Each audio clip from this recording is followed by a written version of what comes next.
Ma'am, just a minute.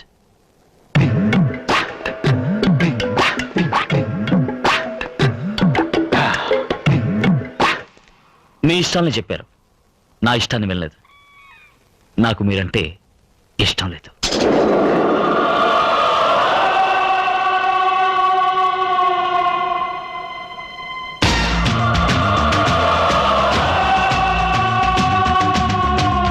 మీరు ఒక మగాడిని పెళ్లి చేసుకోవాలని ఆశపడుతున్నారు, నేను ఒక ఆడపిల్లని పెళ్లి చేసుకోవాలని ఆశపడుతున్నాను.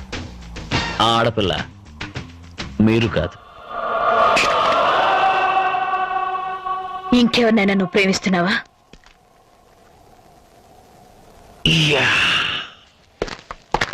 నరసింహ, నా గురించి నీకు తెలీదు. ఈ నీలాంబరి అంత తేలిగ్గా దేని మీద